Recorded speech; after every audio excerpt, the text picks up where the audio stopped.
자, 요한계시록 하면은 참 지금까지 매 심판 이야기, 매 무너진다는 이야기, 재앙 이야기만 다루다 보니까 저도 성도들에게 너무 미안하고 이거 빨리 끝내야 되겠다 그런 생각이 들어요.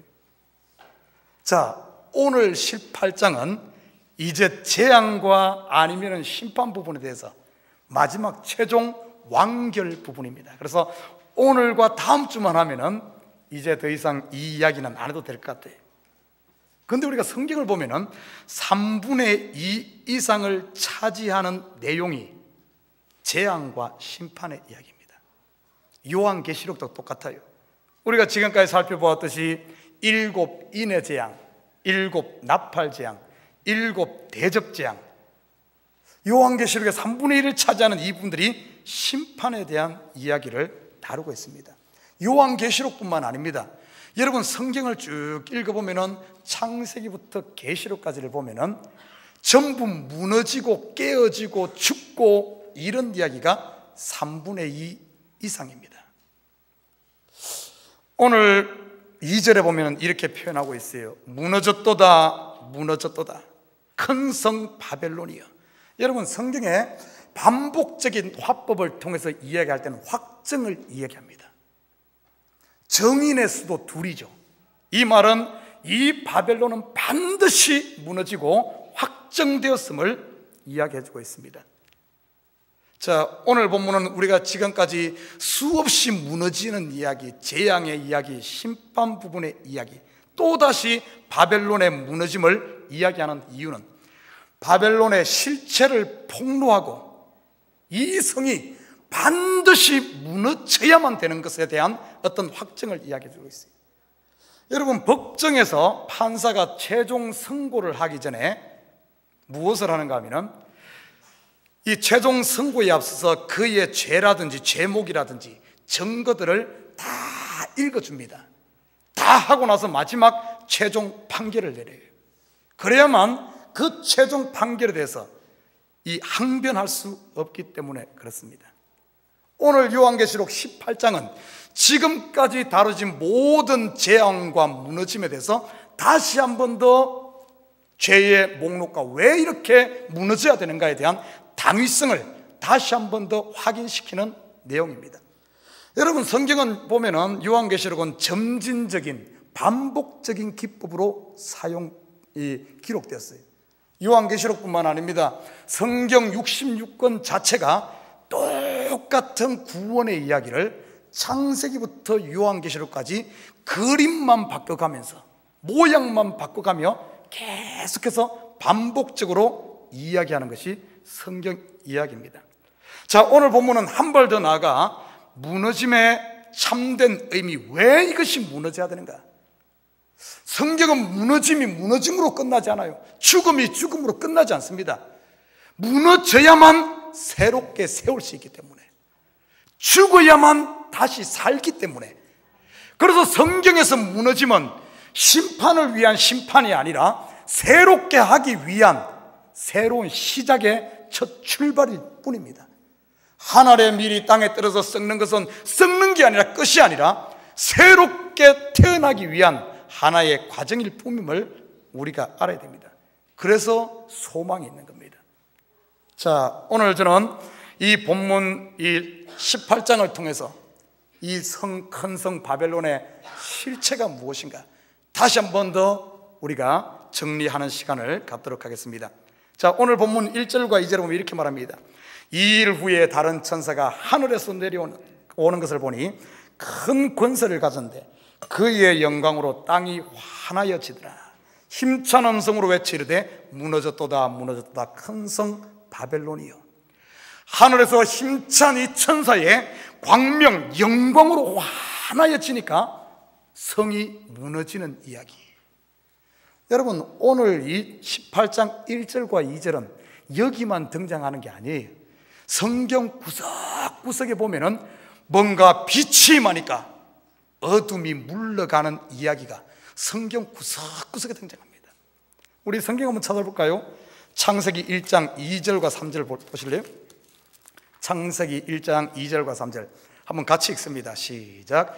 땅이 혼돈하고 공하며 흑암이 깊음 위에 있고 하나님의 영은 수면 위에 운행하시니라. 하나님이 이르시되 빛이 있으라 하시니 빛이 있었고.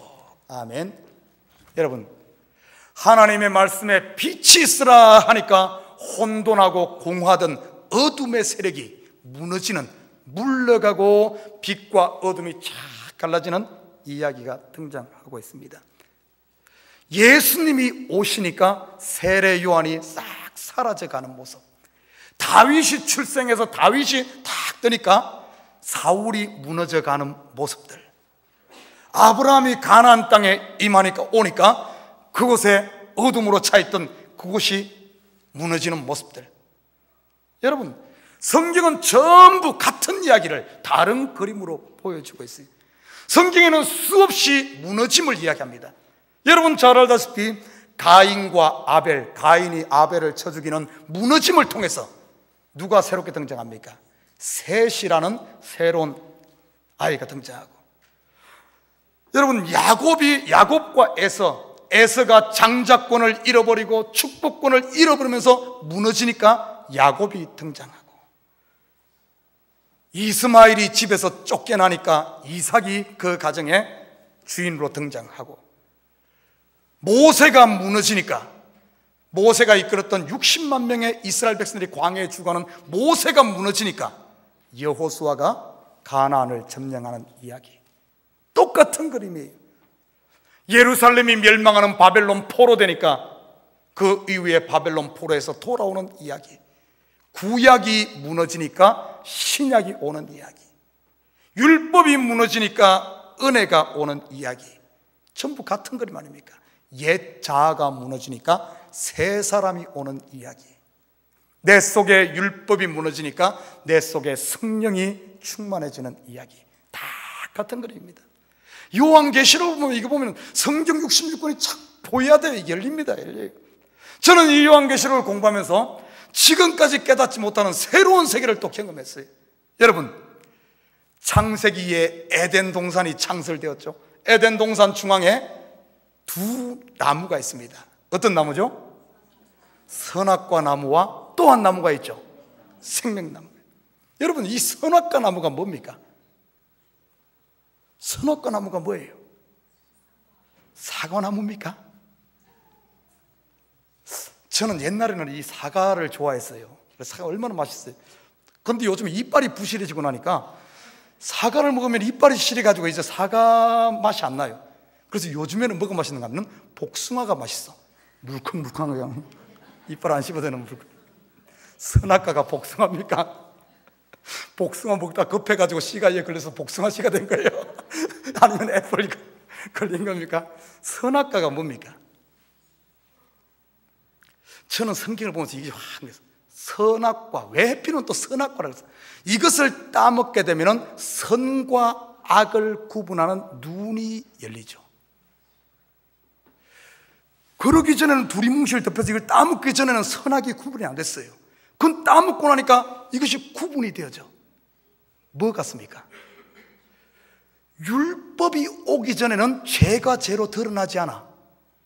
그런데 율법이 오니까 죄와 악이, 무엇이 선이고 무엇이 악인지, 무엇이 죄고 무엇이 아닌지 다 드러나는 거예요. 선악과가 뭐라고? 율법입니다. 율법일 뿐만 아니라 그것을 그 그림으로 유치원생도 알아들을 수 있는 옛날 꽃날 옛날에 long time ago 하나님께서 아름다운 동산을 만들었는데 거기에 나무 두 그루를 심었다. 어린이들도 이해할 수 있게끔 율법과 은혜, 율법으로 말미암아 무너져버린 선악과를 따먹음으로 말미암아 우리는 모두 의인은 없나니 율법 앞에서는 하나도 없느니라. 다 죄가 다 드러나는 거예요. 그래서 그 동산에서 쫓겨나고, 그러나 그게 끝이 아니잖아요. 왜 쫓아냈겠습니까? 왜 쫓아냈어요? 죄가 죄된 것이 드러났을 때, 하나님께서 우리의 죄를 드러나게 할 때는 의사가 병원에서 당신 이런 질병입니다, 그 소리 듣고 나면 하늘이 무너지잖아요. 그냥 안 가르치면 좋을 텐데 가르쳐주고 드러나게 하는 이유는 그 다음에 치료하려고 약을 드십시오, 수술을 하십시오 하라고 하는 거예요.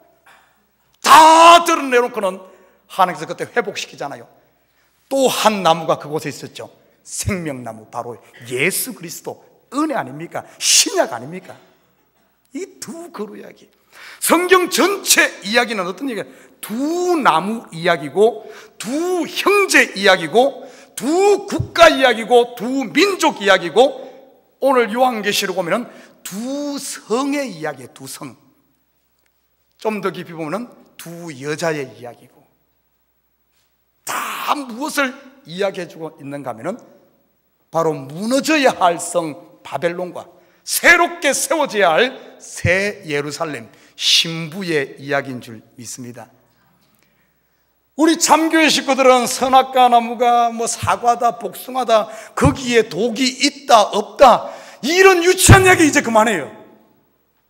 그 이야기가 아닙니다. 바로 율법을 형상화해 놓은 이야기란 사실입니다.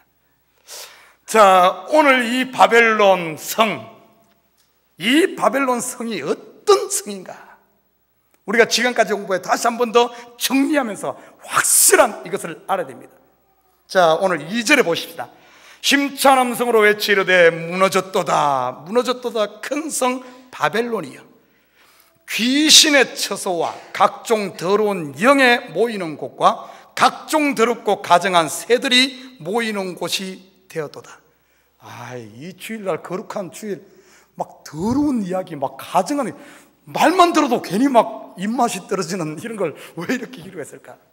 여러분, 오늘 내용을 좀 깊이 들여다보면 원래 이 바벨론은 이런 곳이 아니었는데 이렇게 되었다 하는 뉘앙스가 이 속에 있어요. 그렇죠, 그죠? 우리 성경을 하려면 좀 상식이 있어야 돼, 상식. 자, 다시. 큰 성 바벨론이여, 귀신의 처소와 가증한 더러운 영이 모이는 곳과 각종 더럽고 가증한 새들이 모이는 곳이 되었도다. 안 그랬는데 됐다는 거예요. 안 그랬는데. 뭘 이야기하는 것 같아요? 원래는 우리 그렇게 아니었어. 이 두 성의 바벨론은 원래 우리를 말하는데 우리는 그렇게 창조된 존재가 아닙니다. 그런데 타락해버렸다는 거예요. 이렇게 되어버렸다는 것을 이렇게 보여주는 거예요. 이 바벨론이 어떤 곳인가, 오늘 세 가지로 오늘 설명해 주고 있어요. 첫째는 뭐라 그랬습니까? 귀신의 처소. 처소란 말은 곧 집이란 뜻이죠. 여러분, 귀신의 처소가 어디입니까? 많은 사람들이 이렇게 생각해. 귀신의 처소, 귀신의 집은 무덤이다, 이렇게 생각해. 귀신의 처소가 어디예요? 사단 마귀는 공중 권세 잡은 있다 그러니까 이 공중이 귀신의 처소다? 맞습니까? 헷갈리지. 귀신의 처소가 그러면은 절간입니까? 또 이거 설교했다가 또 선임들 다 문목사 잡아주기로 오는 거 아닙니까? 저는 어릴 때 귀신의 처소를 당산나무 밑이라고 생각했어요. 제가 살던 곳이 경북 금능군 지뢰면 그물리인데, 거기에 동네 앞에 큰 당산나무, 너티나무가 한 큰 게 있어요. 그 너티나무 아래에 뭐가 있는가 하면은 새이집이 있습니다. 아무도 못 알아들 거예요. 새이가 뭔 줄 알아요? 경상도는 새이라 그러는데 상여. 옛날에는 꽃상여 그랬잖아요. 그래서 이 상여를 만들 때 프레임이 있어요. 프레임이 있고 그 위에 이제 그 사이에 관을 놓고 그 위를 꽃으로 만들어서 이렇게 가잖아요. 그 프레임은 동네에서 같이 씁니다. 한 번 쓰고 버리는 거 아니에요. 태워버리는 것을 위에 꽃상에 꼭 그마지 프레임은 그대로 둡니다. 그 당산나무 밑에 상여 프레임을 보관하는 집이 당산나무 밑에 있어요. 그래서 그곳만 가면은 꼭 귀신 나올 것 같고, 그래서 지금도 보면은 큰 나무를 보면은 괜히 귀신들이 있을 것 같고 그래요. 여러분, 귀신의 집이 어디예요? 자, 오늘 잘 오셨어. 자, 귀신의 집 한번 찾아봅시다. 성경 한번 찾아봅니다. 성경 누가복음 11장 24절에서 26절. 누가복음 11장 26절에서 24절에서 26절 함께 읽습니다. 시작. 더러운 귀신이 사람에게서 나갔을 때 물 없는 곳으로 다니며 쉬기를 구하되 얻지 못하고 이에 이르되 내가 나온 내 집으로 돌아가리라 하고 가서 보니 그 집이 청소되고 수리되었거늘. 자, 여기까지만 합니다. 여기까지만. 자, 여기 잘 다시 봐요. 더러운 귀신이 어디에서 나왔어요? 사람에게서 나왔다가 이 귀신이 물 없는 곳으로 다녔는데 쉴 곳을 얻지 못했다 그랬어요. 물 있는 곳은 귀신이 안 간다는 거예요. 여러분, 그래서 뭐 수영장 가는 거 겁내지 말아요. 오늘 보니까 물 없는 곳으로 다니다가 쉴 곳을 못 얻으니까 뭐라고 그런 줄 알아요? 아이고, 있을 곳이 없네. 내 집으로 돌아가야지. 그 집이 어디예요? 사람. 자, 당산나무가 아니에요. 절간이 아닙니다. 귀신이 사는 처소가 어딘가 하면은 사람이란 거예요. 사람. 근데 이 사람이 보니까 이 귀신이 어디로 다녔다 그랬어? 물 없는 곳. 성경에서 그러면 물 있는 곳은 귀신이 못 산다는 뜻이잖아요. 그럼 물이 뭡니까? 물. 성경에서 물이 뭘 이야기하죠? 여러 가지를 이야기합니다. 성경의 물을 보면은 하나님의 말씀, 하나님의 은혜. 그래서 폭포수와 같은 하나님의 은혜, 강 같은 평화, 강 같은 은혜, 바다 같은 은혜. 하나님의 말씀은 이 뭡니까? 물은 하나님의 말씀을 상징하기도 하고 하나님의 은혜를 이야기하기도 하고 또 다른 뜻을 보면은 성령을 이야기하기도 합니다. 자, 그러면은 정리하십시다. 내 속에 하나님의 은혜로 충만하면은 내가 귀신의 처소가 됩니까? 안 됩니까? 안 된다는 거예요. 그럼 반대로 보십시다. 내 속에 하나님의 은혜가 쏙 빠져버리면은 귀신의 처소가 될 가능성이 엄청나게 많은 거예요. 왜? 지금도 이 귀신은 어디를 찾아다녀? 물 없는 곳. 이 교회에 은혜가 없고 이 교회에 말씀이 없고 이 교회에 성령이 없으면 귀신은 지금도 돌아다닌다니까요. 아, 이곳에 보니까 물이 없네. 내 집이네. 귀신의 처소는 딴 곳이 아니에요. 귀신의 처소. 사람의 마음, 은혜 없는 마음이 귀신의 처소라서. 자, 오늘 보니까 큰 성방은 귀신의 처소가 되었고 또 그리고 뭐라 그랬어요? 각종 더러운 영이 모이는 곳과 각종 더러운 영. 자, 우리 성경 한번 찾아봅니다. 각종 더러운 영이 뭔가? 마태복음 15장 19절에서 20절. 마태복음 15장 19절에서 20절 함께 읽습니다. 시작. 마음에서 나오는 것은 악한 생각과 살인과 간음과 음란과 도적질과 거짓 증언과 비방이니 이런 것들이 사람을 더럽게 하는 것이요 씻지 않은 손으로 먹는 것은 사람을 더럽게 하지 못하느니라. 아멘. 더러운 것들, 더러운 영, 결국이 어딘가 하면은 사람의 마음이란 거예요. 그런데 여기서 한 가지 좀 더 깊이 들여다볼 것이 뭔지 압니까?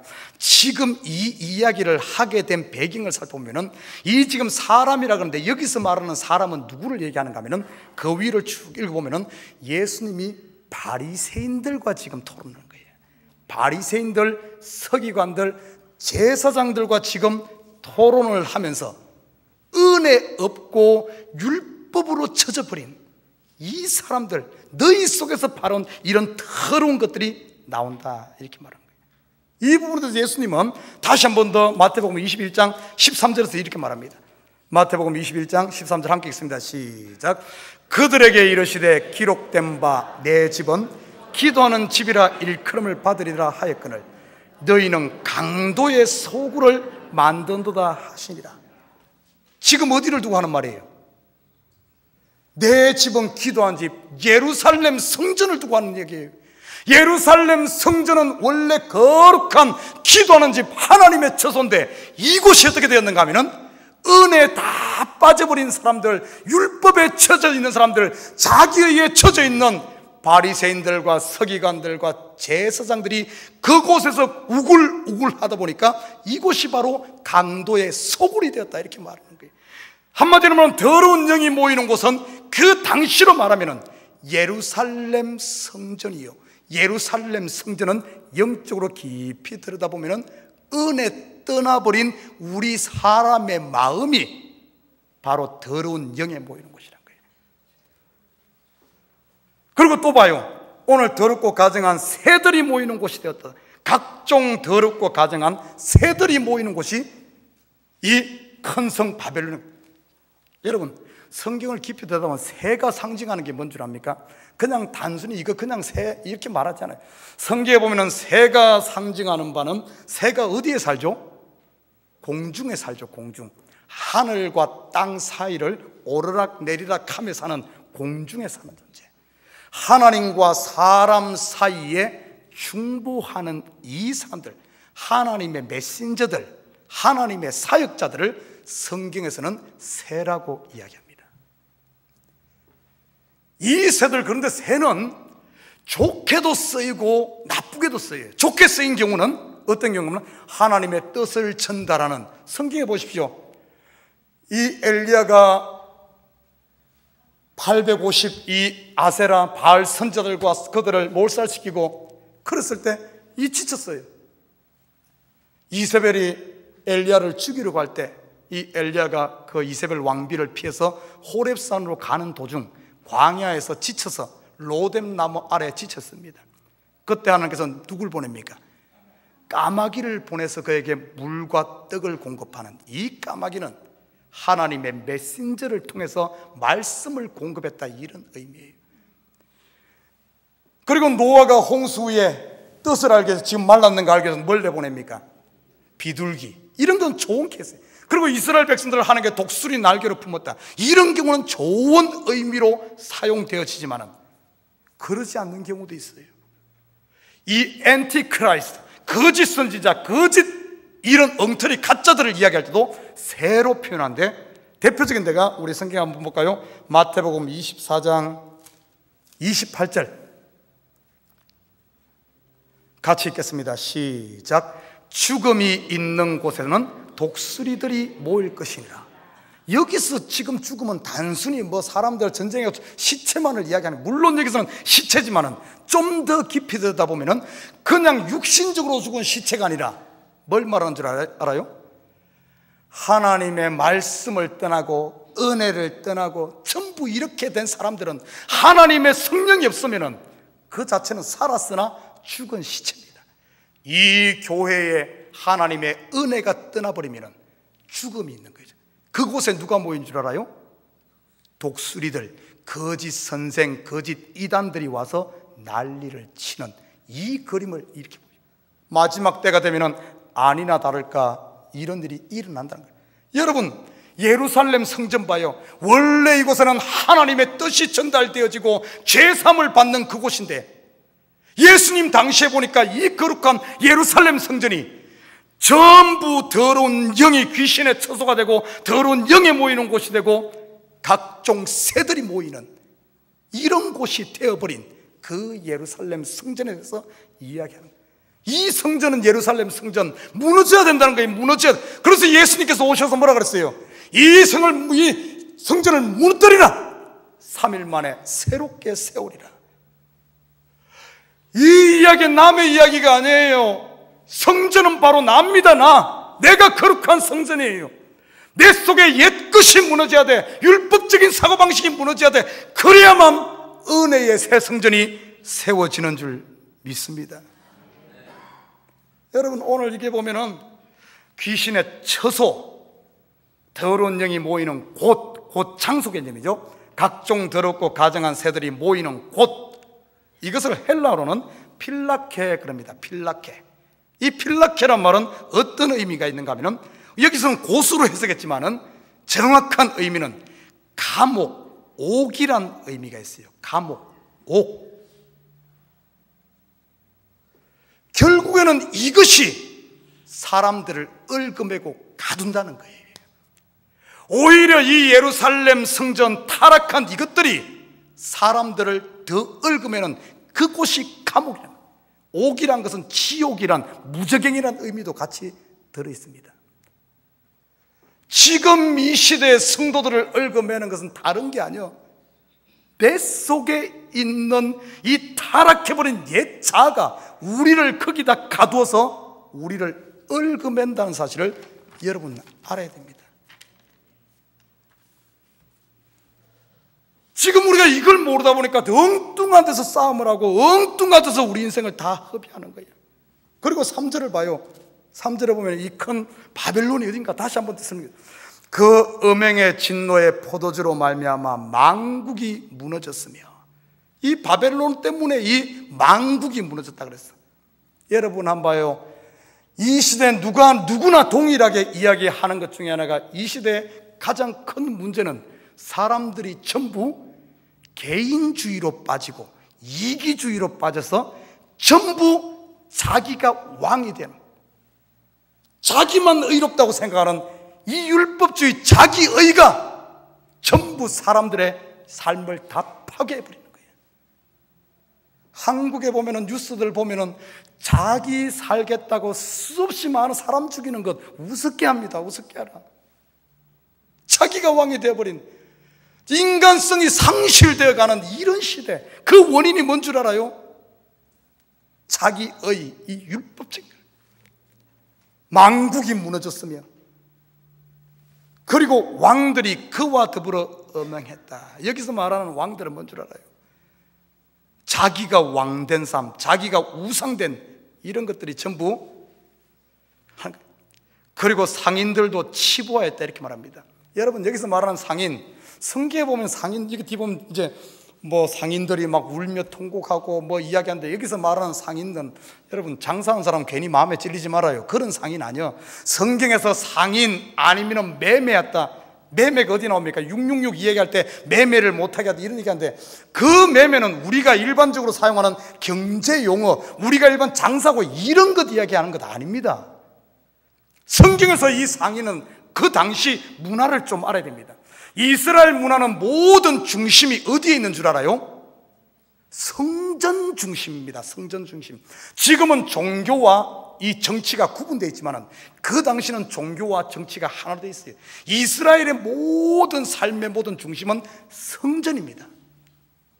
성전의 제일 위에 있는 사람이 누구죠? 대제사장입니다. 그래서 대제사장이 권력과 상권 모든 것을 다 통제하고 있어요. 그 당시 만약에 제사를 1년, 남자들은 1년 3차씩 예루살렘 성전에 가서 예배를 드려야 됩니다. 그 당시는 제사를 드리려면 짐승을 끌고 가야 돼. 멀리서 끌고 옵니다. 아주 튼튼하고 좋은 소를 끌고 예루살렘 길을 3일 길을 걸어서 예루살렘에 왔어. 예루살렘에 도착하니까 거기서 이 제물이 하나님께 합당한지 안 한지 검사하는 제사장이 있습니다. 다 끌고 왔는데 검사장이 딱 보고 똑 터집 잡아서 이거 제물 안 된다. 그러면 끌고 왔던 가지고 왔던 그 소는 다시 끌고 갈 거예요. 어쩔 거예요.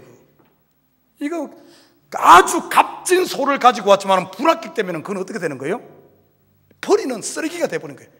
그러면 또 그렇게 불합격 맞은 소를 사는 사람이 있어. 예를 들어 100만 원짜리 소를 끌고 왔는데 불합격되면 하루아침이면 10,000원도 안 돼. 그러면 10,000원 삽니다. 누군가 사.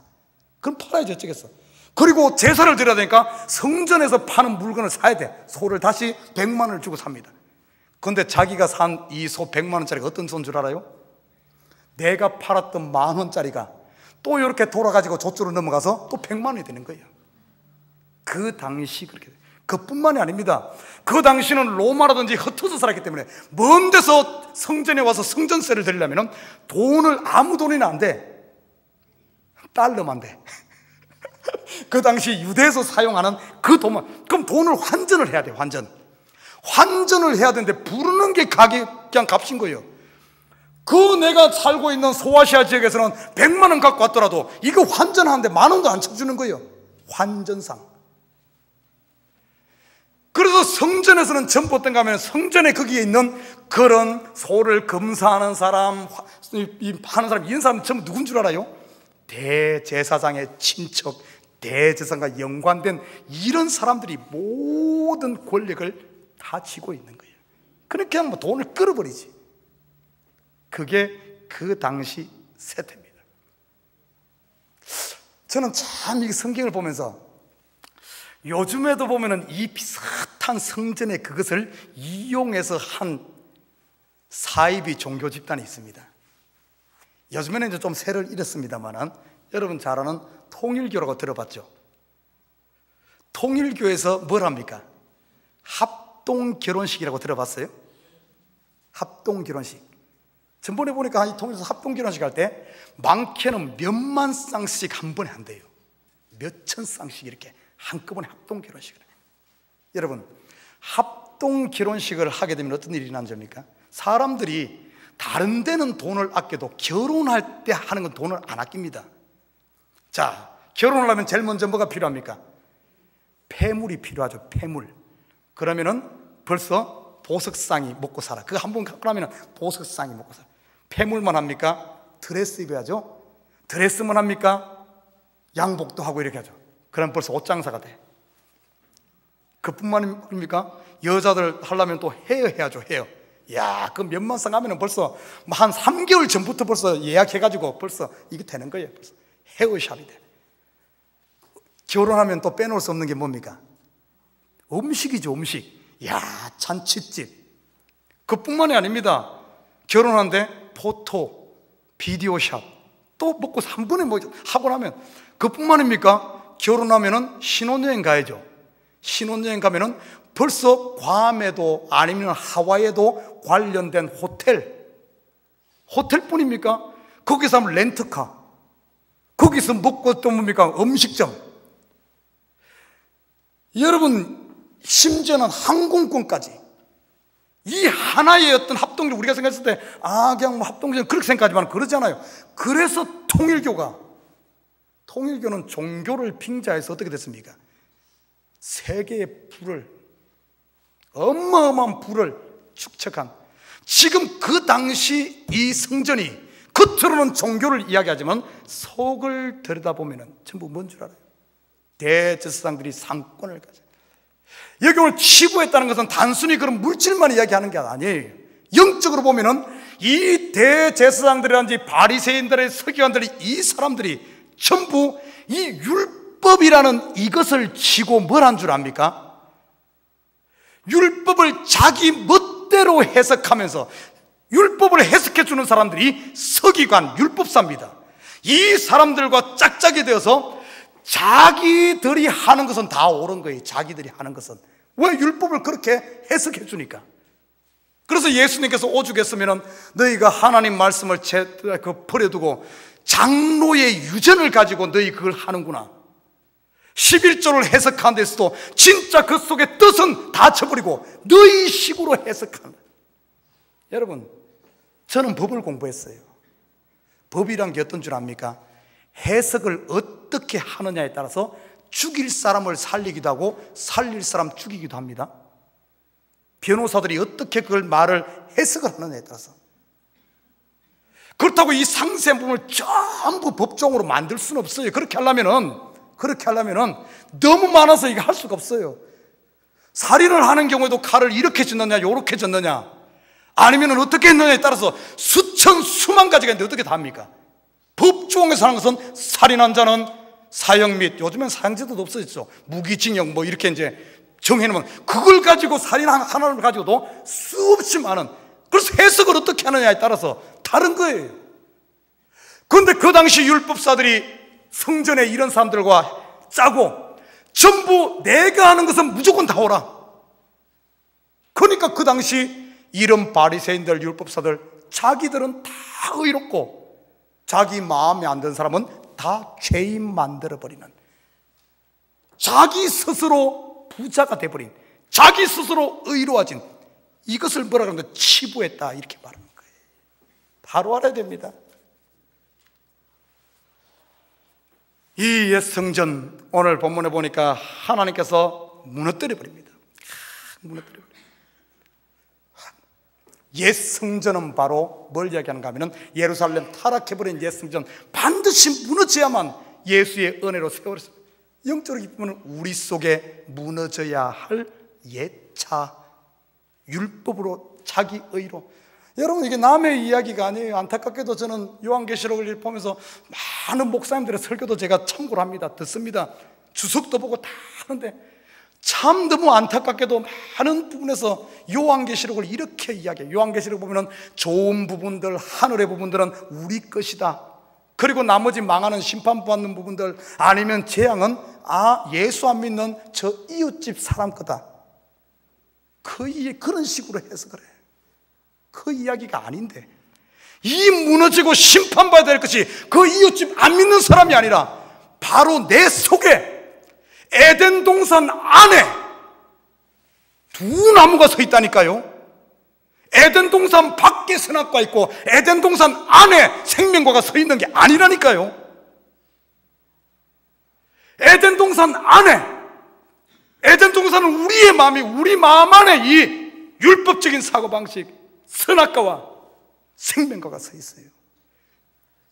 성도들에게 구약과 신약을 줘요. 신약은 우리 거, 구약은 매 죽는 이야기, 맨날 이런 거 이야기니까 저 안 믿는 사람들 거. 아니에요.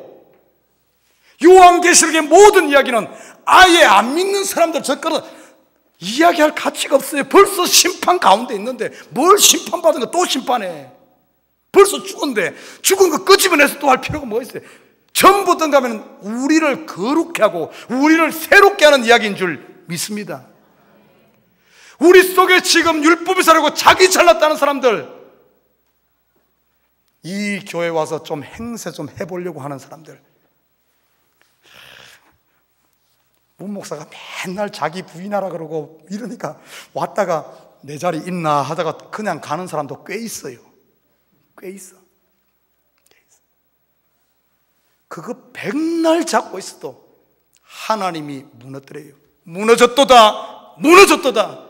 하나님이 무너뜨려요. 여러분, 하나님의 손이 와서 무너뜨리기 전에 바로 알고 여러분 내 스스로 나오시길 바랍니다. 오늘 4절 한번 볼까요? 또 내가 들으니 하늘로부터 다른 음성이 나서 이르되 내 백성아 거기서 나와. 내 백성아. 여러분, 지금 하나님은 여러분을 내 백성이라 그래요. 내 백성. 여러분은 마귀의 백성이 아니에요. 내 백성, my people. My people, come out, come out. 거기서 나와야 돼요. 지금 율법적인 사고가 내 잘못다고, 내가 맞다고 생각하고 나만 의롭다고 생각하고 자꾸 판단하고 저 사람 잘못했고 이 사람은 이래 잘못했고 저는 저래 잘못했고 자꾸 하는 그 옛성 바벨론에서 나와야 돼. 나와야 돼. Come out, my people. 이 소리 들으시길 바랍니다. 요한계시록의 핵심이 뭔 줄 알아요? 이 소리 들어야 돼. 이 소리 들어야 돼. 요한계시록 소아시아 7교회에 계속해서 빠지지 않고 외쳤던 말이 뭔 줄 압니까? 우리 한번 찾아봅니다. 요한계시록 2장 7절. 요한계시록 2장 7절 함께 읽습니다. 시작. 귀 있는 자는 성령이 교회들에게 하시는 말씀을 들을지어다. 다 여기까지만. 2장 11절 또 읽습니다. 시작. 귀 있는 자는 성령이 교회들에게 하시는 말씀을 들을지어다. 2장 17절 시작. 귀 있는 자는 성령이 교회들에게 하시는 말씀을 들을지어다. 29절 시작. 귀 있는 자는 성령이 교회들에게 하시는 말씀을 들을지어다. 3장 6절 시작. 귀 있는 자는 성령이 교회들에게 하시는 말씀을 들을지어다. 3장 16절 16절 아닌가? 13절 시작. 귀 있는 자는 성령이 교회들에게 하시는 말씀을 들을지어다. 22절 시작. 귀 있는 자는 성령이 교회들에게 하시는 말씀을 들을지어다. 소아시아 7교회, 이 만국에 있는 모든 백성들이여, 언제까지 거기에 매이겠습니까? 언제까지 율법주의, 자기 잘남, 자기의에 매이겠습니까? Come on my people. 성경의 이야기는 나오는 이야기, 무너지고 나면 반드시 나오는 게 있습니다. 나오는 이야기. 창세기 1장 9절에 보면은 물 가운데서 묻이 드러나 나오는 이야기. 아브라함이 갈대 울에서 나오는 이야기. 소돔과 고모라에서 롯이 나오는 이야기. 이스라엘이 애굽에서 나오는 이야기. Come out my people.